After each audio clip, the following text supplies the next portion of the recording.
নমস্কাৰ স্বাগতম জনাইছোঁ সকলোকে এডুকেশ্যন হাব চেনেলটোলৈ উচ্চতৰ মাধ্যমিক দ্বিতীয় বৰ্ষৰ ৰাজনীতি বিজ্ঞানৰ ভিডিঅ'সমূহ আমি এই চেনেলটোৰ যোগেদি আপলোড কৰি আছোঁ ইতিমধ্যে সমসাময়িক বিশ্ব ৰাজনীতিৰ শীতল যুদ্ধৰ যুগ আৰু দ্বিৰাষ্ট্ৰবাদৰ অৱসানৰ কেইবাটাও ভিডিঅ' এই চেনেলটোৰ যোগেদি আপলোড কৰা হৈছে লগতে ৰাজনীতি বিজ্ঞানৰ পাৰ্ট বিৰ প্ৰথম চেপ্টাৰটো আপলোড কৰা হৈছে এতিয়ালৈকে তোমালোকে যদি ভিডিঅ'সমূহ চোৱা নাই আমাৰ চেনেলটোৰ ভিডিঅ'জত গৈ ভিডিঅ'সমূহ চাব পাৰিবা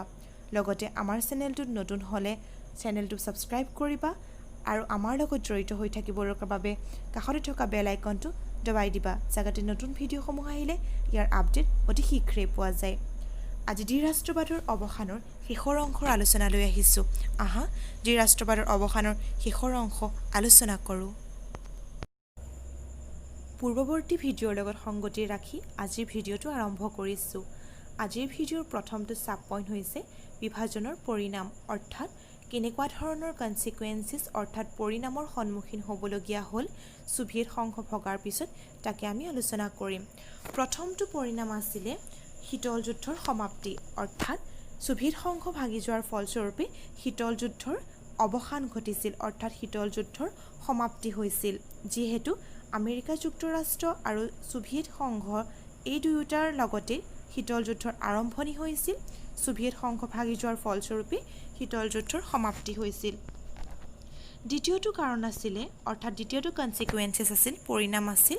বিশ্ব ৰাজনীতিৰ ক্ষমতাৰ সময়ত পৰিৱৰ্তন আছিল অৰ্থাৎ বিশ্ব ৰাজনীতিত যি ক্ষমতাৰ বাকবিতণ্ডা চলিছিলে সেই বাকবিতণ্ডাৰ সমগ্ৰ সম্পূৰ্ণৰূপে পৰিৱৰ্তন ঘটিছিলে যেহেতু সোভিয়েট সংঘ ভাগি গৈছিল গতিকে বিশ্ব ৰাজনীতিত এই ক্ষমতাসমূহৰ পৰিৱৰ্তন দেখা পোৱা গৈছিলে তৃতীয়টো পৰিণাম আছিলে সোভিয়েট ব্লকৰ পতন যেহেতু আমি সকলোৱে ইতিমধ্যে গম পাইছোঁ যে সোভিয়েট সংঘৰ পতন হৈছিল সোভিয়েট ইউনিয়নৰ বিভিন্ন কাৰণত পতন হৈছিল গতিকে সোভিয়েট সংঘৰ পতনৰ ফলস্বৰূপে কিছুমান নতুন নতুন ৰাষ্ট্ৰৰ জন্ম হৈছিলে প্ৰধানতঃ এই তিনিটা কাৰণ অৰ্থাৎ এই তিনিটা পৰিণামকে আমি আঙুলিয়াব পাৰোঁ গতিকে ইয়াৰ পিছত আমি পঢ়িম যে যিটো শক থেৰাপি বুলি জনা যায় সেই শক থেৰাপি প্ৰকৃততে কি বা শক থেৰাপি বুলিলে কি বুজাও এইটো কুৱেশ্যনটো লিখি ল'বা শক থেৰাপি মানে কি উত্তৰটো হ'ব সাম্যবাদৰ পতনৰ পাছত বহুতো ৰাষ্ট্ৰই একনায়কত্ববাদী সমাজবাদী ব্যৱস্থাৰ পৰা গণতান্ত্ৰিক ব্যৱস্থালৈ পৰিৱৰ্তন হোৱাৰ এক বিষয়ত অভিজ্ঞতাৰ সন্মুখীন হ'ব লগা হয়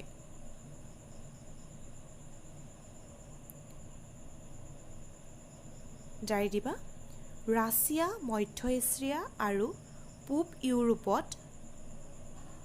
IMF আৰু ৱৰ্ল্ড বেংকৰ অনুপ্ৰেৰণাত হোৱা এনে পৰিৱৰ্তনকে শক থেৰাপি নামেৰে জনা যায়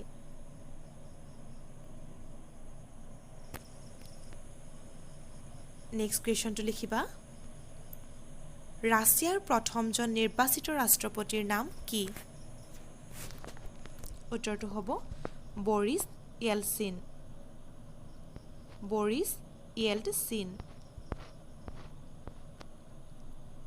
নেক্সট কুৱেশ্যনটো লিখিবা শক থেৰাপিৰ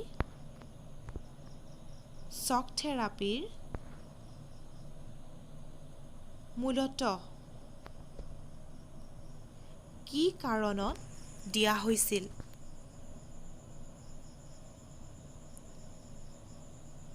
উত্তৰটো লিখিবা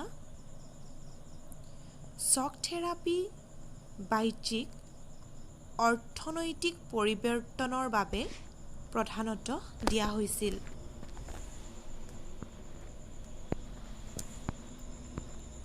নেক্সট কুৱেশ্যনটো হ'ব শক থেৰাপিৰ পৰিণাম কি আছিল উত্তৰটো লিখিবা 1990 চনত শাসন কৰা শক থেৰাপিয়ে সমূহীয়া উপভোগৰ ক্ষেত্ৰত যি অবিশ্বাস্য উন্নয়নৰ সপোন দেখুৱাইছিল তাত উপনীত হোৱাত বা জনসাধাৰণক এই ক্ষেত্ৰত গুৰি ধৰাত বিফল হোৱা পৰিলক্ষিত হৈছিল।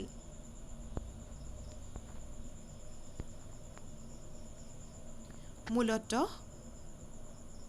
ৰাছিয়াৰ ক্ষুদ্ৰ ৰুবলৰ মূল্য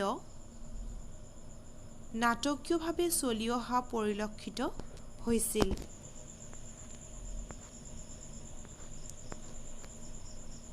দ্বিতীয়টো লিখিবা পুৰণা সামাজিক কল্যাণমূলক আঁচনি সমূহৰ অৱলুপ্তি হৈছিল। তৃতীয়টো গণতান্ত্ৰিক অনুষ্ঠানসমূহৰ গঠনেও অৰ্থনৈতিক পৰিৱৰ্তনৰ ওপৰত গুৰুত্বপূৰ্ণ ভূমিকা গ্ৰহণ কৰিছিল।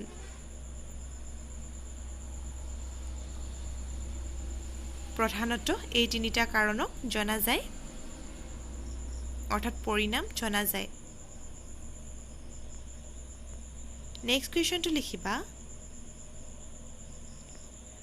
ৰাছিয়া পুনৰ ঠন ধৰি উঠাৰ প্ৰধান কাৰণ কি আছিল? উত্তৰ ৰাছিয়া পুনৰ ঠন ধৰি উঠাৰ প্ৰধান কাৰণ আছিল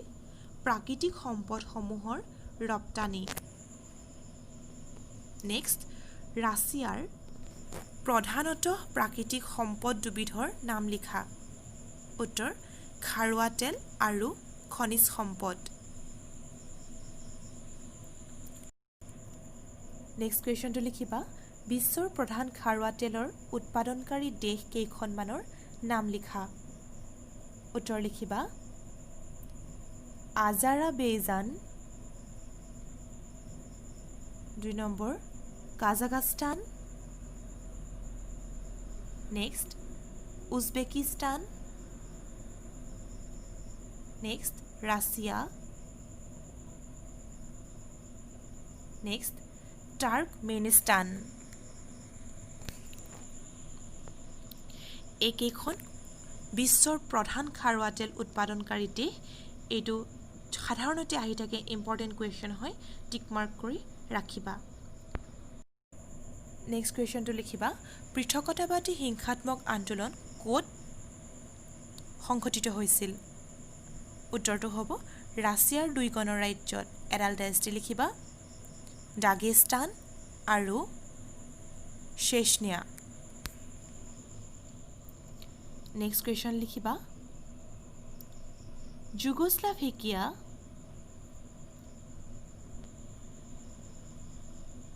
দ্বিখণ্ডিত হৈ সৃষ্টি হোৱা নতুন ৰাষ্ট্ৰকেইখনৰ নাম কি? উত্তৰটো হ'ব উজেক আৰু স্লোৰাহাছ।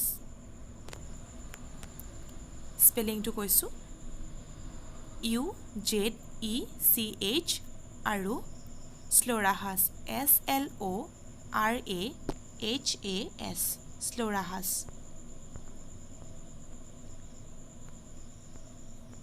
নেক্সট কুৱেশ্যন লিখিবা